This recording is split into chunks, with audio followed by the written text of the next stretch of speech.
Bonjour à tous, alors je suis Véronique Piusso, psychopraticienne, thérapeute de couple et sexologue, et aujourd'hui j'avais envie de vous donner quelques clés pour sortir de la quête de la perfection. Ouais, parce que souvent ce que je constate, ce que j'entends et ce que j'ai pu vivre aussi, c'est que cette quête de la perfection nous génère du stress, de l'anxiété, des frustrations, une insatisfaction qui devient presque chronique pour certains, ou alors de la procrastination.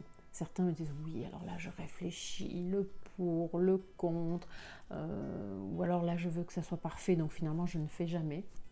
Donc j'avais envie de vous aider et de vous donner quelques clés pour prendre du recul vis-à-vis de ce thème-là. Donc la première chose, le premier point sur lequel j'ai envie de vous inviter, c'est déjà d'observer les mots que vous utilisez. Souvent, quand on ne parvient pas à atteindre l'objectif tel qu'on se l'imaginait, on va plutôt parler d'échec. Pour moi, ce n'est pas un échec.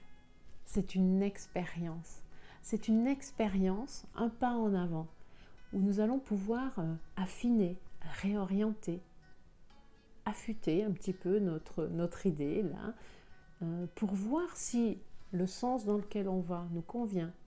Peut-être qu'il y a besoin de choisir un autre axe, de travailler avec d'autres personnes, de réfléchir sur des points d'amélioration.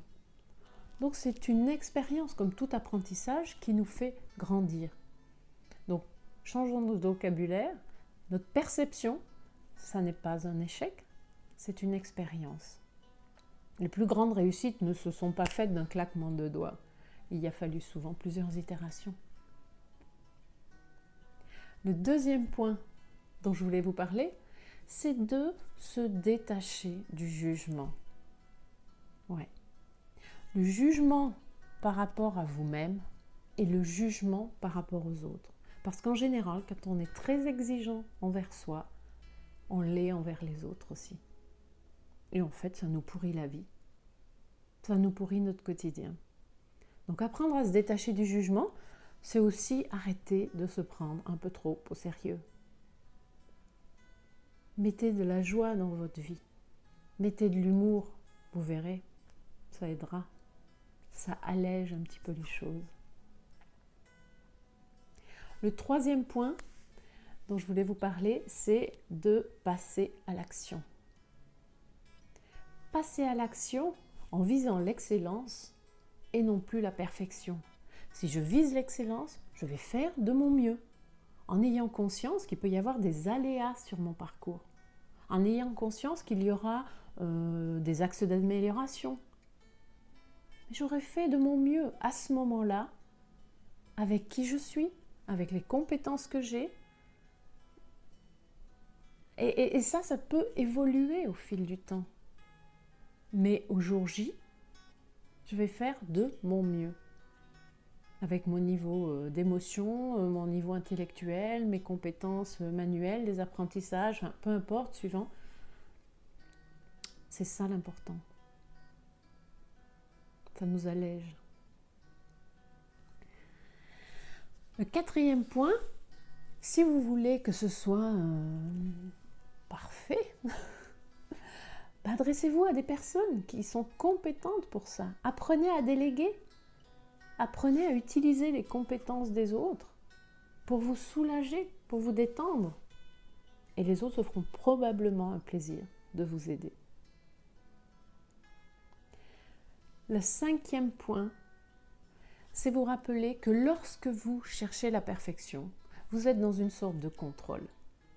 Vous voulez contrôler, vous voulez anticiper. Et lorsque je suis dans cette anticipation, je ne suis plus dans le moment présent. Donc je suis déconnectée de ce que je vis.